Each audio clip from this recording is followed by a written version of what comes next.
Whispers echoed through the velvet-lined pews of the cathedral. Snickers bubbled over crystal champagne flutes at the reception. The fat joke bride. The criminal underworld branded Carmen Bennett with that cruel title when she was traded like defective merchandise to the ruthless Santoro syndicate. Made men assumed her weight made her slow. High society wives mistook her silence for stupidity. But while the city's most dangerous figures laughed at her waistline, Carmen memorized the family ledgers, the hidden secrets, and the darkest sins. By the time the bosses realized the heavy-set girl in the corner was actually pulling the strings, the trap had already snapped shut. She didn't just survive the mafia world, she broke it. And then she claimed its king. The bridal suite at the Waldorf Astoria smelled heavily of white lilies and unspoken pity. Carmen Bennett stood before the floor-to-ceiling mirror, her reflection staring back with a haunting calmness. The dress, a monstrous creation of imported Italian lace and suffocating silk, had been selected by her soon-to-be mother-in-law, a woman whose eyes held all the warmth of a frozen lake. It was a dress designed for a woman half Carmen's size, altered hastily and deliberately tailored to accentuate every curve, every roll, every ounce of flesh that the high society mafia wives so viciously despised. Carmen was not blind. She was 24 brilliant and possessed an eidetic memory that had made her the silent architect of her father's shipping empire in Boston. But in the eyes of Theo Bennett, her father, she was simply leverage. Her intellect was irrelevant. Her body was a liability. When the Bennett family needed to secure a port treaty with the New York-based Santoro syndicate, Carmen was offered up as the sacrificial lamb. Her groom was Valentino Santoro, 30 years old, carved from violence and old money. He was the heir apparent to the Santoro family. He was also notoriously cruel, fiercely guarded, and completely furious about the arranged marriage. "Suck it in, darling, for heaven's sake," her mother hissed, pulling brutally at the corset strings. "Valentino is a man of certain tastes. The least you can do is try not to embarrass us when you walk down that aisle." Carmen didn't flinch. She let the physical pain of the corset wash over her, cataloguing it the same way she catalogued the offshore bank accounts she managed for her father. The treaty is signed, Mother Carmen replied, her voice smooth and devoid of tremor. "Valentino Santoro is marrying the Boston Docks. He just happens to have to put a ring on my finger to get them." An hour later, the heavy oak doors of St. Patrick's Cathedral swung open. The silence that fell over the congregation was not one of awe, but of barely contained shock. Over 600 guests, capos, politicians, corrupt judges like Harold Pendleton, and dirty union bosses turned to look. Carmen began her walk. The whispers started immediately rustling through the pews like dry leaves in a graveyard. Look at the size of her. Valentino must be planning to suffocate her in her sleep. The fat joke bride. Theo Bennett really sold them a lemon, didn't he? Carmen kept her chin high, her dark eyes fixed on the altar. Standing there was Valentino. In his tailored midnight blue tuxedo, he looked like a dark god of war. His jaw was clenched so tightly, Carmen thought his teeth might shatter. As she reached his side, he didn't offer his hand. He didn't even look at her. "Let's get this over with," Valentino muttered under his breath, his voice a low, gravelly threat meant only for her. The ceremony was a blur of Latin prayers and hollow vows. But the true humiliation began at the reception. The Santoro family had spared no expense, transforming the grand ballroom into a lavish display of power. Yet the bride was treated like a ghost. Valentino abandoned Carmen at the head table the moment the obligatory photographs were taken. He spent the evening at the far side of the room, sipping scotch and leaning intimately close to a stunning razor-thin blonde named Camilla Sterling. Camilla was the daughter of a prominent money launderer, and rumor had it she had been sharing Valentino's bed for the better part of 2 years. Carmen sat alone behind a tower of untouched wedding cake. She didn't cry. She didn't flee to the restroom to break down. Instead, she watched. She watched Valentino's uncle Salvatore Santoro, a man with a perpetually slicked-back widow's peak, slip a thick manila envelope to Councilman Richard Davies near the ice sculpture. She watched the family's chief enforcer argue with a union rep over what looked like shipping manifests. She watched the subtle hierarchies, the hidden glances, the subtle transfers of power that happened in plain sight. They thought she was just a fat girl weeping internally over her handsome, indifferent husband. They had no idea she was a human supercomputer, and she was currently downloading the entire operational structure of the Santoro crime family. That night, in the sprawling, cold expanse of Valentino's Tribeca penthouse, the reality of her new life settled in. Valentino walked through the front door, loosened his tie, and finally looked at her. "You get the master bedroom," he said, coldly pouring himself a drink. "I sleep in the guest suite down the hall. You have a limitless black card, a driver, and absolute freedom to do whatever you want in this city, so long as you don't embarrass my family name. We will attend public functions together. We will smile. And behind closed doors we will not cross paths." Carmen slipped off her high heels, feeling the soft carpet beneath her aching feet. "And Camilla?" she asked quietly. Valentino stopped, his eyes flashing with sudden violent anger. "Don't overstep, Carmen. You are a signature on a peace treaty. Nothing more. Don't expect me to be the devoted husband, and I won't expect you to be the traditional wife." He walked away, the heavy door of his suite clicking shut. Carmen was left alone in the dark, the echoes of the wedding whispers still ringing in her ears. The fat joke bride. She walked over to the floor-to-ceiling windows, looking down at the glittering grid of New York City. A slow, dangerous smile crept onto her lips. Valentino Santoro thought he had acquired a passive, useless liability. He was about to find out that he had just let a Trojan horse into the very heart of his empire. 6 months passed. To the outside world, Carmen Santoro was exactly what they expected, a reclusive, quiet woman who spent her days shopping for loose-fitting designer clothes and her evenings dining alone in the massive penthouse. The tabloids occasionally caught unflattering angles of her getting into her chauffeured SUV, juxtaposing her image with paparazzi shots of Valentino, leaving high-end clubs with Camilla Sterling on his arm. The narrative was set. Valentino was the tragic, handsome mafia prince, shackled to a beast, and Camilla was his true, forbidden love. The foot soldiers mocked Carmen behind her back. The Santoro wives excluded her from their charity galas. But Carmen was far from idle. In the crushing loneliness of her marriage, she found her weapon: information. Valentino was a brilliant tactician on the streets, but he was notoriously old school when it came to his money. He kept physical ledgers in a biometric safe in his home office, a room Carmen was explicitly forbidden to enter. It took her 3 weeks to memorize the sequence of tones the keypad made when Valentino punched in his code. It took her another 2 days to lift his fingerprint from a crystal Scotch glass and replicate it, using a high-grade silicone mold she ordered under a fake name. Every Tuesday and Thursday night when Valentino was working late, which usually meant he was with Camilla or running the docks, Carmen slipped into the office. She didn't just read the ledgers, she devoured them.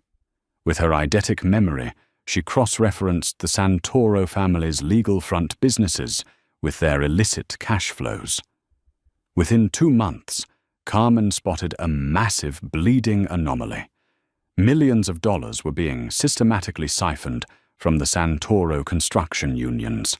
The money was being funneled through shell companies in the Cayman Islands, companies that, according to Valentino's own notes, belonged to a rival Irish faction on the west side. Valentino's ledgers showed him preparing for a bloody turf war, convinced the Irish were bleeding him dry. But Carmen's brilliant mathematical mind caught what Valentino missed. The routing numbers for the offshore accounts didn't match the Irish syndicate's usual laundering channels. They matched a boutique real estate firm in Manhattan, a firm owned by Camilla Sterling's father under the direct protection of Valentino's uncle, Salvatore Santoro. Salvatore was stealing from the family, setting Valentino up to go to war with the Irish and planning to let Valentino take the fall so he could usurp the position of underboss. And Camilla, the beautiful thin mistress, was the spider holding the web together, keeping Valentino distracted, while her family robbed him blind. Carmen had the proof, but she knew presenting it directly to a husband who loathed her would be suicide. He wouldn't believe her. She needed leverage. She needed the perfect moment. That moment arrived on a freezing Tuesday evening in November. Valentino had begrudgingly brought Carmen to a mandatory family dinner at Tavolino's, an exclusive mob-owned Italian restaurant in Little Italy. Uncle Salvatore was there, smiling his greasy paternal smile. Camilla was conspicuously absent, but her perfume lingered on Valentino's jacket. Carmen sat quietly cutting her steak, ignoring the snide comments from Salvatore's wife about her appetite. Valentino was tense. He had been losing shipments at the docks, his men were getting restless, and the stress was carving deep lines into his handsome face. Then, the ambient noise of the restaurant was shattered by the deafening roar of automatic gunfire. The front plate glass windows exploded inward. Screams erupted as patrons dove to the floor. Carmen didn't scream. Her brain, hardwired for crisis management, instantly analyzed the threat. 3 shooters masked, wielding heavy-caliber weapons, entering through the main doors. It was a professional hit. Valentino instantly flipped their heavy oak table, dragging Carmen to the ground behind it. Bullets chewed through the wood, raining splinters over them. "Stay down," Valentino roared, pulling his sidearm. He fired twice over the barricade, taking down one of the shooters, but the other 2 laid down, suppressing fire, advancing on their position. Valentino was pinned. His bodyguards at the front door were already dead. Salvatore had conveniently stepped away to the restroom moments before the attack. It's Salvatore Carmen thought, her pulse pounding, but her mind crystal clear. He tipped them off. He's making his move tonight. Valentino checked his magazine. He was nearly out. He looked at Carmen, and for the first time in their marriage, she saw genuine fear in his eyes, not for himself, but the grim realization that they were both going to die on this floor. "Listen to me," Valentino growled over the deafening gunfire. "When I stand up and draw their fire, you crawl toward the kitchen swinging doors." "Don't look back, no," Carmen said flatly. Valentino glared at her, stunned by her defiance. "Are you crazy? Move your heavy ass before they flank us. The kitchen exit is a choke point," Carmen said, her voice eerily calm, cutting through the chaos. "They'll have a 4th man waiting in the alley. It's standard for a hit like this. If we go to the kitchen, we die." Valentino stared at her, utterly derailed by her tactical assessment. "How the hell do you know that?" "Because I studied the blueprints of this building 6 months ago, in case I ever needed a fast exit from your family," Carmen lied smoothly. Though she had indeed memorized the blueprints from public city records, there's a Prohibition-era service tunnel beneath the wine cellar. The entrance is behind the northern wall rack. It leads directly to the subway access tunnels. Bullets shattered the chandelier above them, raining glass into Carmen's dark hair. "If you're wrong, we're dead," Valentino shouted. "If I'm wrong, you can shoot me yourself," Carmen shot back. "Throw a glass to the left, we move to the right. On 3. Valentino didn't have time to argue. He grabbed a heavy water pitcher, hurled it across the room to draw the shooter's eyes, and grabbed Carmen's hand. They sprinted, staying low. Carmen, despite her size, moved with surprising agility, driven by pure adrenaline and calculated focus. They crashed into the wine cellar, just as the shooters rounded the flipped table. Valentino slammed the heavy iron-wrought door shut, locking it. They could hear boots pounding down the stairs after them. Northern Wall Carmen barked. Valentino rushed to the massive mahogany wine racks, desperately feeling along the edges. "There's nothing here," Carmen shoved past him. She didn't hesitate. She grabbed a specific bottle of vintage Barolo, twisted it sharply to the left, and pulled. A loud click echoed in the damp cellar, and the entire shelving unit swung inward, revealing a dark, narrow brick tunnel. Valentino looked from the secret door to his wife, his dark eyes wide, with a mixture of shock, awe, and deep confusion. "After you, husband," Carmen said, her breathing heavy but her gaze sharp as a razor. As they plunged into the darkness and the heavy door sealed shut behind them, Valentino realized something earth-shattering. The woman he had treated like a joke, the woman he had discarded and ignored, had just outthought a professional hit squad and saved his life. The safe house in Brooklyn was completely off the grid, a dilapidated warehouse that Valentino kept hidden even from his own uncle. The only light came from a single low-wattage bulb dangling from the ceiling. Valentino sat at a metal table, his tuxedo jacket ruined, wrapping a bandage around a deep graze on his forearm. Carmen stood by the rusted sink, calmly washing the dirt and gunpowder from her hands. The silence between them was thick, heavy, and entirely different from the cold hostility of their penthouse. Valentino watched her. Really watched her. He looked past the curves he had previously mocked, past the soft jawline, and saw the terrifying intelligence burning in her eyes. She hadn't panicked once. While seasoned mobsters had wept and soiled themselves under fire at the restaurant, the fat joke bride had calculated angles and escape routes. "Who are you?" Valentino asked softly. It wasn't an insult this time. It was a demand for the truth. Carmen dried her hands on a rough towel and turned to face him. "I am Carmen Bennett, the woman you married for a shipping route, the woman you leave at home while you sleep with the enemy." Valentino bristled, his mafia pride flaring. "Camilla has nothing to do with this. The Irish hit us tonight." Carmen let out a short, dark laugh. It was a patronizing sound, and it made Valentino's blood boil. She walked over to the metal table, pulling up a chair opposite him. "The Irish didn't hit you," Valentino Carmen said, leaning forward. "The Irish don't know you're broke. They don't know you're missing $4 million from the union pension funds. They don't know you've been hemorrhaging cash for 6 months. Valentino froze. The bandage slipped from his hand. "How do you know about the union money?" "Only my uncle and my chief accountant know about those accounts. Because I've been reading your ledgers since August," Carmen confessed, her voice utterly devoid of fear. "I broke into your safe. I bypassed the biometric scanner. I audited your entire criminal empire while you were out buying diamonds for Camilla." Valentino stood up the chair, scraping violently against the concrete.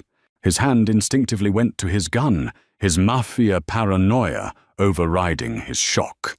"You broke into my safe. You're a rat. Did your father put you up to this to take my territory?" Carmen didn't flinch. She looked down the barrel of his gun with absolute boredom. "If I wanted you dead, Valentino, I would have left you under that table at Tavolino's. Sit down and shut up. You're bleeding, your empire is collapsing, and I'm the only one who can fix it." Slowly, almost against his own will, Valentino lowered the weapon. The authority in her voice was intoxicating. It was the voice of a true boss. He sat back down. "Prove it," he demanded. Carmen recited the numbers. She rattled off routing numbers, shell company names, dates, and exact dollar amounts. She traced the $4 million from the construction unions through the Cayman Islands directly into the real estate firm owned by Camilla Sterling's father. "Your uncle Salvatore engineered the embezzlement," Carmen explained, her eyes locking onto his. "He's stealing your war chest. He tipped off the hitters tonight to take you out, knowing the commission would immediately grant him your seat as underboss out of sympathy for his murdered nephew. And Camilla, she was placed in your bed by her father to keep you blind, deaf, and docile." The betrayal hit Valentino like a physical blow. The uncle who had raised him, the woman he thought he loved, they had treated him like a foolish, easily manipulated pawn. But what shattered his worldview even more was the woman sitting in front of him. "Why are you telling me this now?" Valentino asked, his voice hoarse. "Why save me?" "Because," Carmen said softly, a dark, dangerous fire lighting up her face, "I am tired of being the punchline. I am tired of the whispers. Salvatore and Camilla think they are the smartest people in New York. I want to watch them burn. And I need your muscle to strike the match." Valentino stared at her. The heavy-set girl in the corner, the woman he had been profoundly embarrassed to call his wife, was the most lethal creature he had ever encountered. She wasn't a liability. She was a weapon of mass destruction. And in that dimly lit warehouse, amidst the smell of blood and damp concrete, Valentino Santoro felt something shift inside him. The disgust and resentment he had harbored for 6 months evaporated, replaced by a dark, consuming obsession. He realized he didn't want the thin, superficial, traitorous Camilla. He wanted the brilliant, ruthless queen sitting across from him. "What's the play?" Carmen Valentino asked, his voice dropping an octave, slipping into a tone of deep, gravelly respect. A cruel, beautiful smile spread across Carmen's lips. "We let Salvatore think he won. We let him think you died in the tunnels tonight. He will call an emergency meeting of the commission tomorrow at noon to claim your seat. And while he is standing before the 5 families, giving a tearful eulogy for his dead nephew." Carmen paused, her eyes gleaming with predatory anticipation. "I am going to bankrupt him. I'm going to drain his offshore accounts, freeze his assets, and send an anonymous encrypted dossier of his embezzlement directly to the other dons.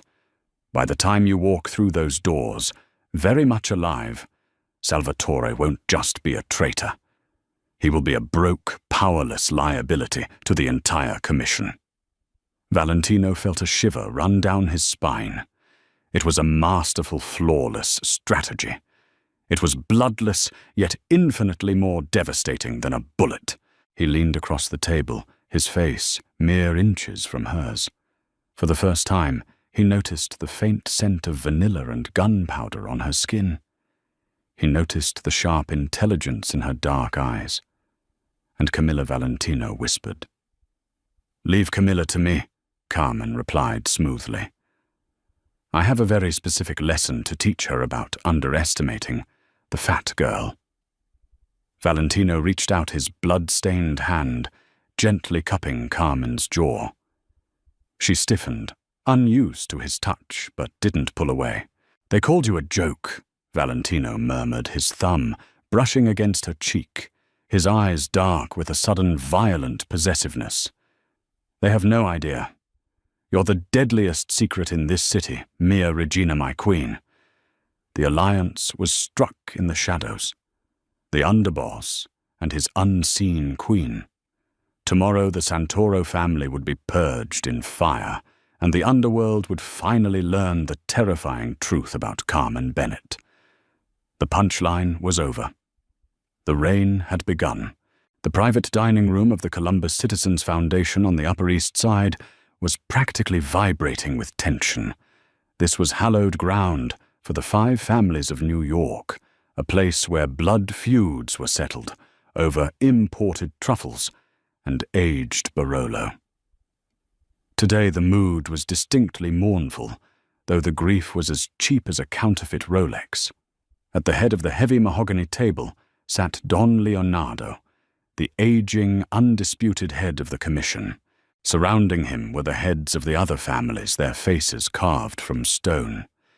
And standing at the foot of the table, dabbing his dry eyes with a monogrammed silk handkerchief, was Salvatore Santoro. My nephew Valentino was a hothead. Salvatore said, his voice trembling with practiced sorrow.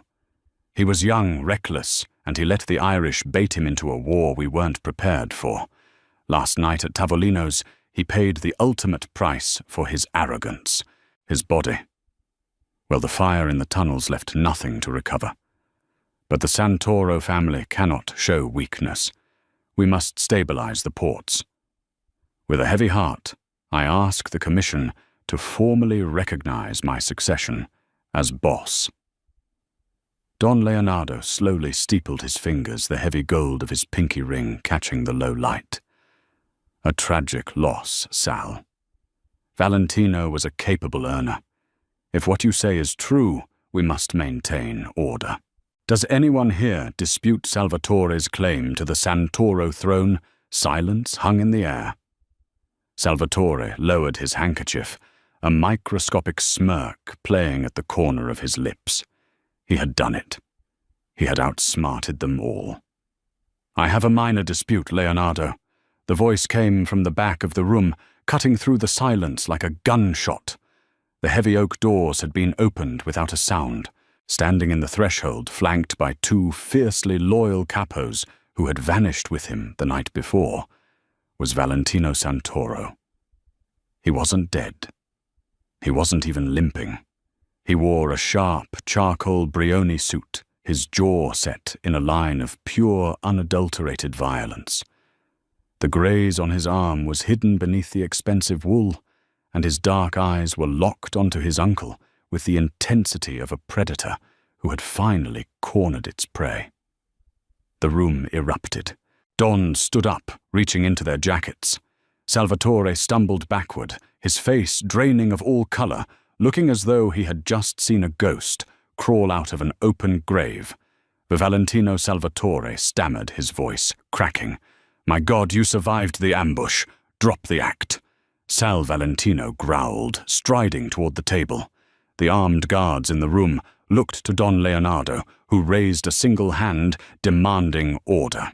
Valentino reached the table and slammed a sleek black tablet onto the polished wood, sliding it directly to the head of the commission. My uncle didn't just survive an ambush. Leonardo Valentino addressed the Don, his voice ringing with authority.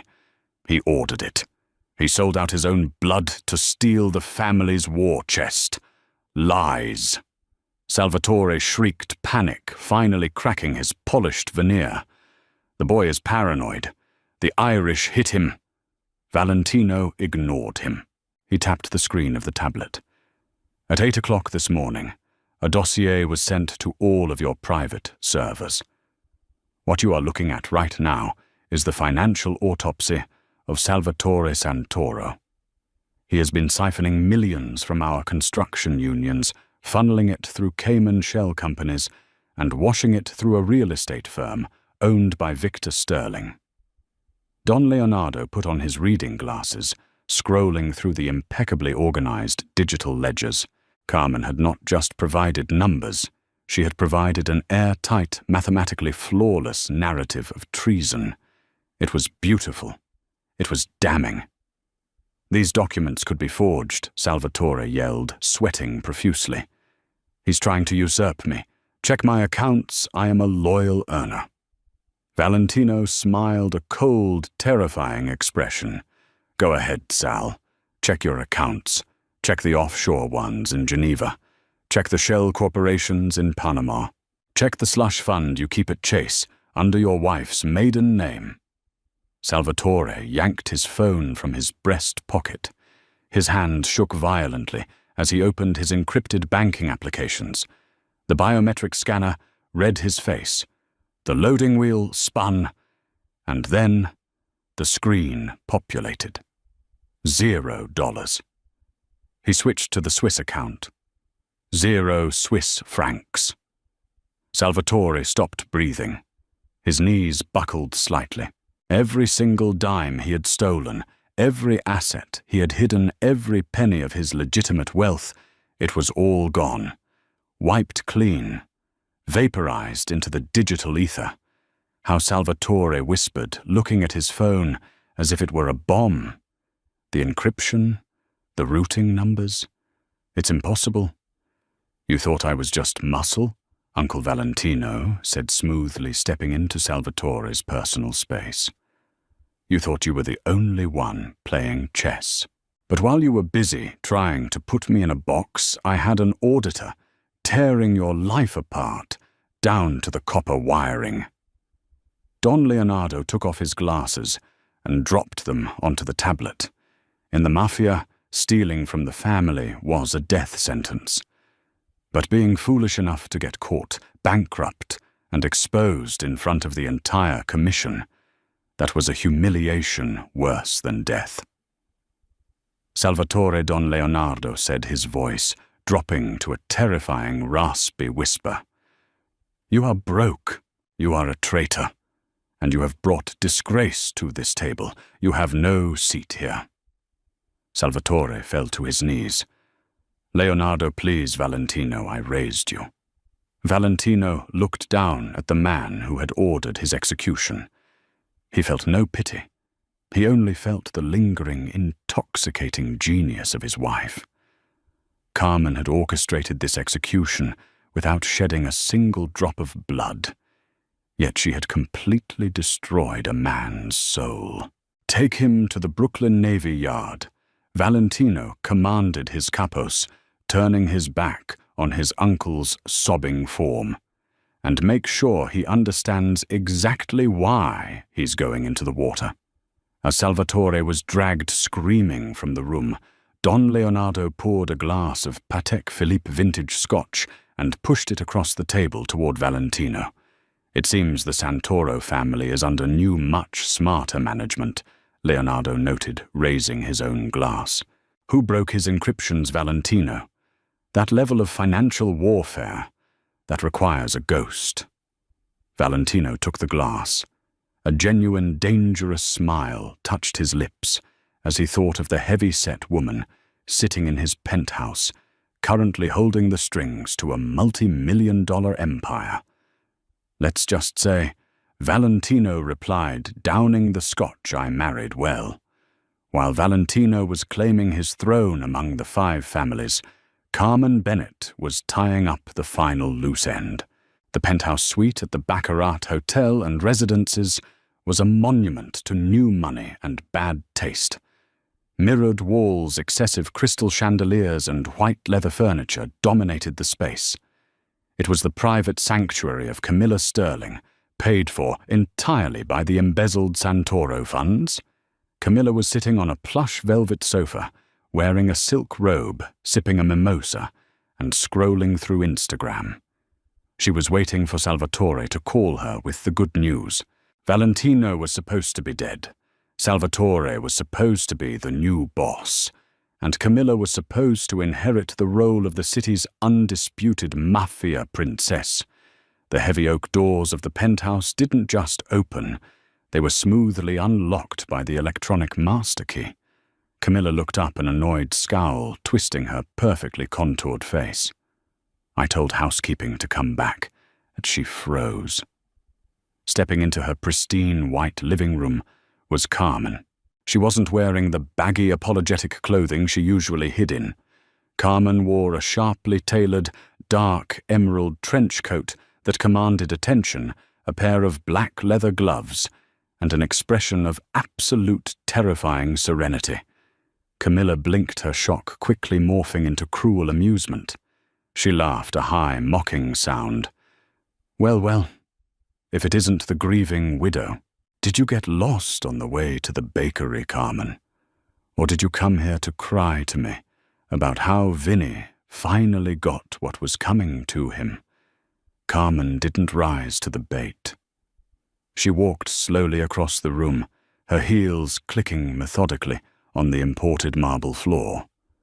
She stopped at a mirrored bar cart, casually picking up a crystal tumbler and examining it in the light.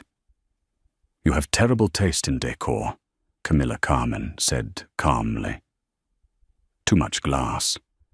It makes the room look cheap." Camilla stood up, her face flushing with anger. "Get the hell out of my apartment, you fat cow! You don't belong here. You never belonged in Valentino's world. You were a joke to him, a joke to all of us." "Your apartment," Carmen echoed, raising an eyebrow. She reached into the pocket of her coat and pulled out a folded piece of thick, watermarked paper. She tossed it onto the glass coffee table. "You might want to read that." Camilla glared at her, snatching the paper off the table. As her eyes scanned the legal jargon, her mocking smile slowly dissolved into a mask of pure confusion, then creeping horror. This is a deed of transfer," Camilla stammered, "to the holding company that owns this building. But my father's firm owns this holding company." "Not anymore," Carmen corrected her, taking off her leather gloves. "At 9 o'clock this morning, your father's real estate firm was subjected to a hostile takeover. It was surprisingly cheap to acquire, considering all of his offshore accounts were mysteriously drained of capital at 3 in the morning. Camilla's hands began to shake. "What did you do? I took back my husband's money," Carmen said, her voice dropping to a lethal, icy register. "And then I used it to buy your father's debt. Which means, Camilla, I own this building. I own the cars in your garage. I own the boutique where you buy your shoes. I own your father. You're lying," Camilla screamed, throwing the paper to the floor. "You're just a stupid fat liability. You couldn't pull this off. Sal is the boss now. Sal will kill you. Salvatore is currently learning how to breathe underwater at the Brooklyn Navy Yard," Carmen stated matter-of-factly. Right on cue, Camilla's phone buzzed violently on the sofa. It wasn't Salvatore. It was a news alert from a financial terminal. Camilla snatched it up, her eyes widening as she read the headline. "Federal authorities raid Sterling Real Estate Group. CIO Victor. Sterling arrested on 47 counts of money, laundering and racketeering." The phone slipped from Camilla's perfectly manicured fingers, clattering onto the marble floor. She looked at Carmen, breathless, her entire reality shattering in real time. "I tipped off the Southern District of New York," Carmen explained pleasantly. "I gave them an encrypted flash drive with every single fraudulent wire transfer your father processed for Salvatore over the last 3 years. The FBI is tearing his offices apart as we speak. He's looking at 20 years in a federal penitentiary. Minimum." Camilla sank to her knees, the silk robe pooling around her. The sheer magnitude of the destruction was incomprehensible. This quiet, heavy-set girl, the one she had mocked, the one she had laughed at with Valentino, had systematically dismantled a multi-million-dollar criminal conspiracy before breakfast. Why, Camilla gasped, tears of genuine panic spilling down her cheeks.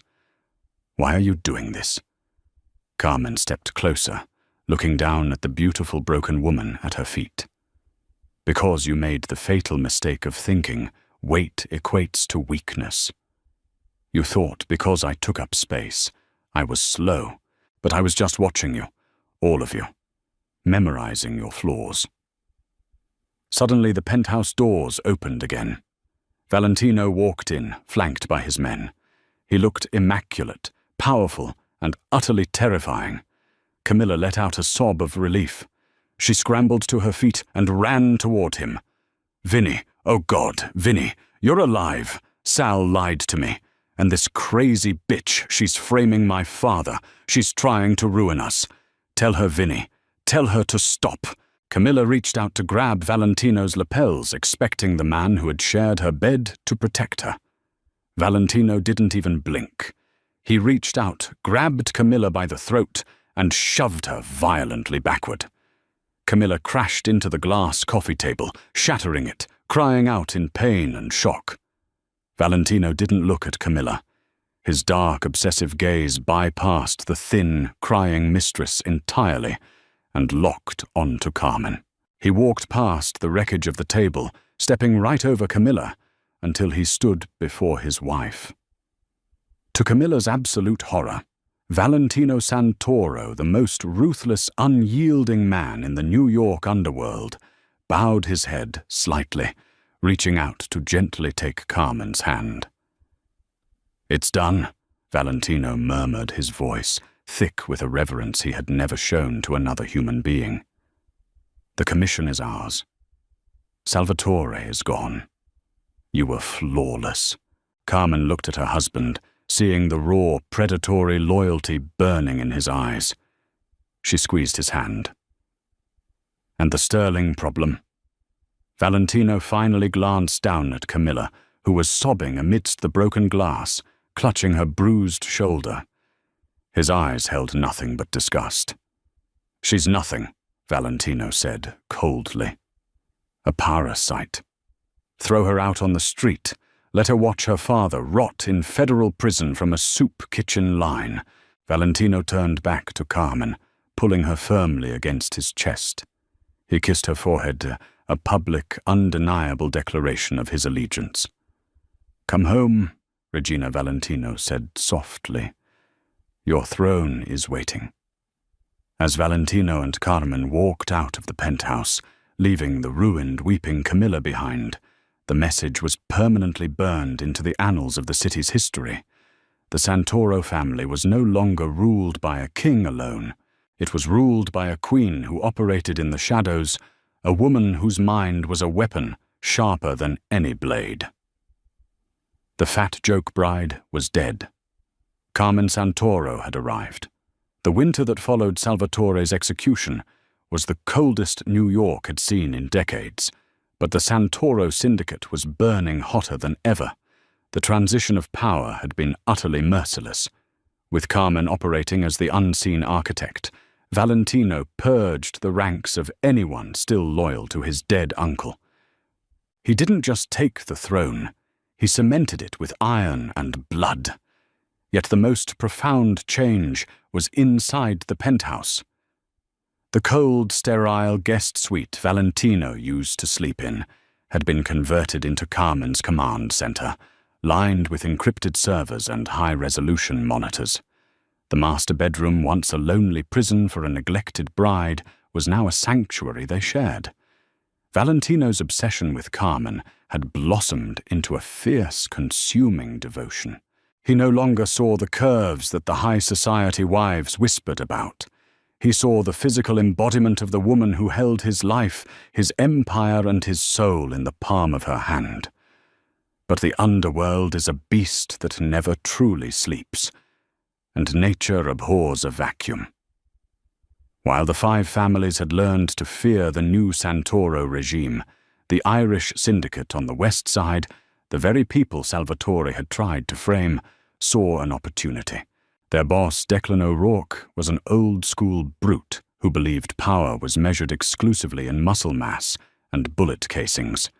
He had watched the Santoro family bleed money for a year under Salvatore's mismanagement, and despite Valentino's sudden resurgence, Declan was convinced the Italians were overextended. More importantly, Declan had heard the rumors about the new structure of the Santoro family. He heard that Valentino took counsel from his wife. He's letting a fat, pampered heiress balance his books. Declan scoffed to his lieutenants in a smoke-filled pub in Hell's Kitchen. Santoro has gone soft. He's whipped by a girl who couldn't outrun a light breeze. We take the Brooklyn Navy Yard tonight, and if he pushes back, we take the wife. She's a walking liability. Declan's fatal mistake was believing the outdated gossip of dead men. It happened on a rainy Tuesday evening. Carmen was returning from a private meeting with the Santoro accountants in Midtown. Her armored SUV was idling at a red light on 10th Avenue when an 18-wheeler deliberately ran the intersection, violently T-boning the vehicle. The impact shattered the bulletproof glass. Before Carmen's dazed security detail could draw their weapons, heavily armed Irish enforcers swarmed the wreckage. They dragged the guards into the street and pulled Carmen from the back seat. They shoved a black hood over her head, threw her into the back of an unmarked van, and sped off into the torrential rain. When Valentino received the phone call, he was at the docks. The phone slipped from his ear, dangling by its cord. His capos watched in silent terror as the color drained from their boss's face, replaced instantly by a wrath so profound it seemed to lower the temperature of the room. "Declan O'Rourke just took my wife," Valentino said, his voice a dead, hollow rasp that promised a massacre. "Arm everyone. If we don't have her back by midnight, I will burn Hell's Kitchen to the bedrock." Meanwhile, inside a soundproofed meatpacking facility in the meatpacking district, Carmen's hood was ripped off. She blinked against the harsh fluorescent lights. She was tied to a metal chair in the center of a killing floor, surrounded by hanging sides of beef. Standing in front of her was Declan O'Rourke, chewing on a wet cigar, flanked by 6 men holding submachine guns. Declan leaned in, blowing smoke into her face, expecting to see a weeping, terrified socialite. Instead, Carmen looked at him with an expression of profound boredom. "So you're the famous joke of a bride," Declan sneered, looking her up and down. "I expected more, or maybe less of you. Listen closely, sweetheart. In about 10 minutes, I'm calling your husband. He's going to sign over the shipping routes to the European cartels, or I'm going to start sending you back to him in very small, very bloody boxes." Carmen didn't flinch. She took a slow breath, inhaling the copper scent of the room, and did what she always did. She analyzed the board. Declan O'Rourke Carmen said, her voice smooth and conversational, echoing off the tile walls. "You are currently running 3 illegal casinos in Queens, a gun-running operation through the port of Newark, and you have exactly $12 million buried in a Cayman account under your sister's maiden name." Declan stopped chewing his cigar. The smug smile slid off his face. "How the hell do you know that I know everything?" Carmen replied softly. "And I know that your men are sloppy. When your van hit my car, you thought you captured a liability. You thought you brought a hostage into your fortress." A chilling, predatory smile crept onto Carmen's lips. It was the exact same smile Valentino wore right before he pulled a trigger. "You didn't kidnap a hostage," Declan Carmen whispered. "You brought a Trojan horse through your front door." Declan took a step back, a sudden, inexplicable sliver of fear piercing his bravado. "What are you talking about?" Carmen tilted her head. "Did you really think a woman who dismantled a billionaire's empire before breakfast wouldn't have a contingency plan for a smash-and-grab, check the clasp of my necklace? The emerald one."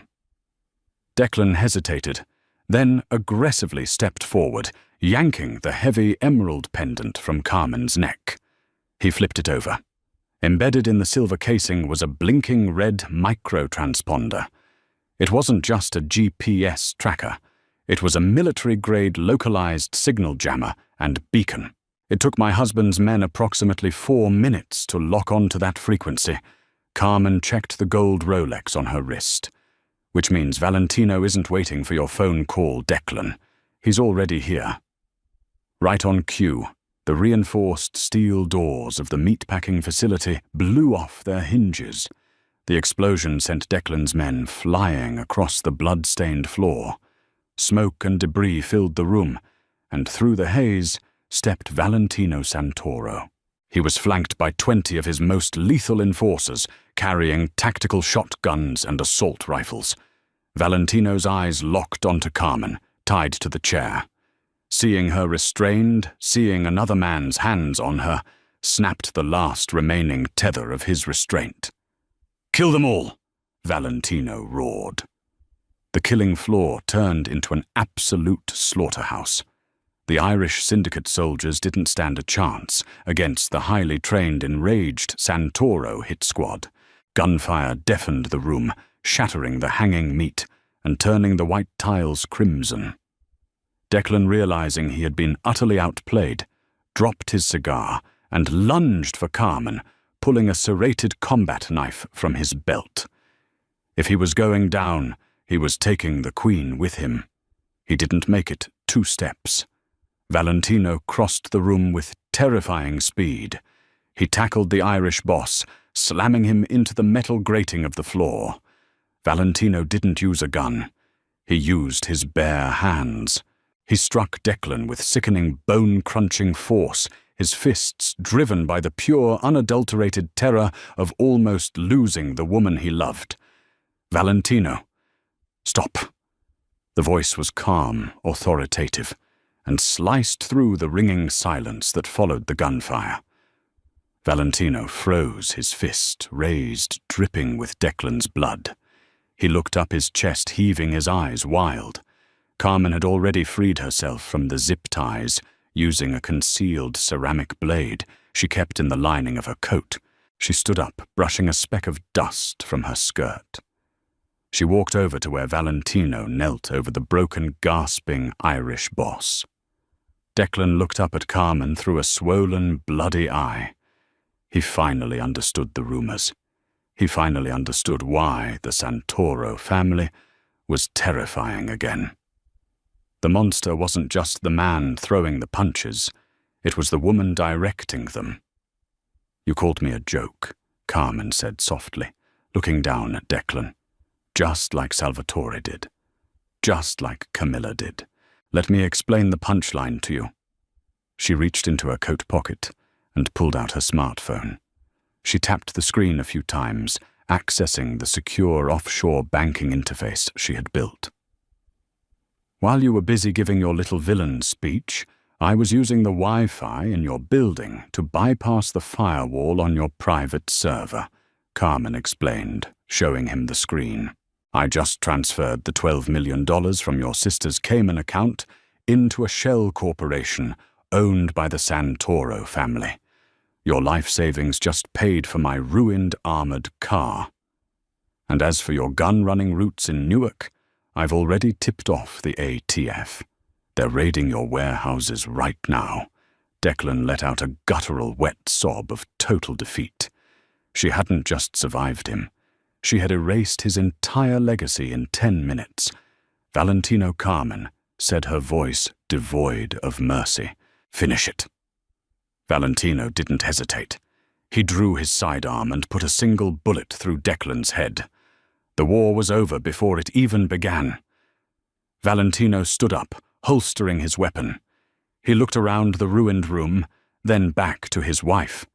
His hands, still coated in blood, reached out gently, cupping her face. He didn't care about the gore, the smoke, or the dead men at their feet. He crashed his lips against hers in a desperate, bruising kiss that tasted of gunpowder and absolute devotion.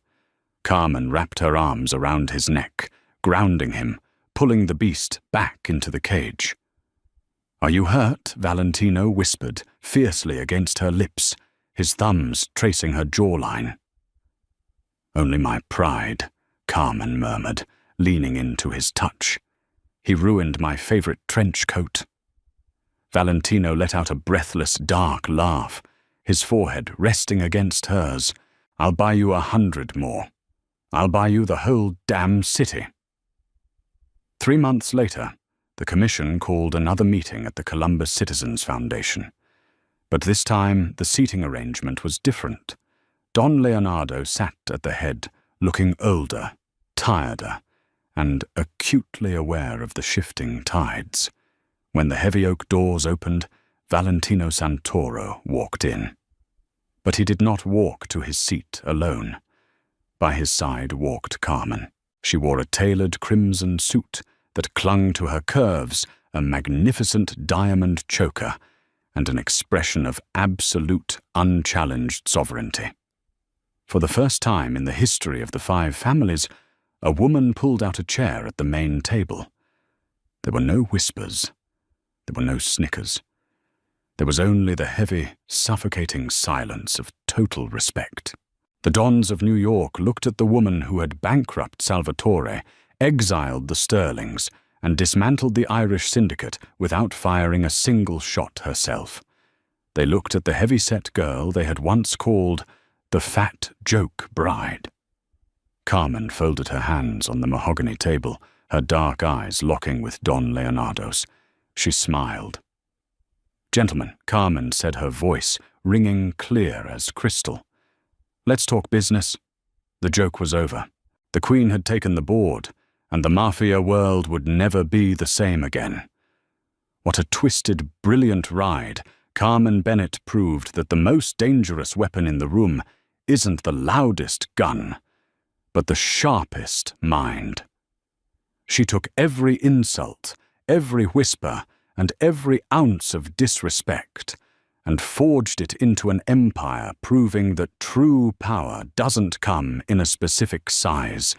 It comes from intellect, patience, and absolute ruthlessness. Valentino learned the hard way that the Fat Joke Bride was actually the queen he desperately needed. If you loved this story of mafia revenge, tactical genius, and a romance built on blood and loyalty, please hit that like button. It helps the channel grow and brings more stories like this to your screen. Share this video with anyone who loves a brilliant, underestimated heroine who turns the tables on her enemies. And don't forget to subscribe and ring the bell so you never miss out on our next dark romance thriller. Who do you think Carmen will destroy next? Let us know in the comments below.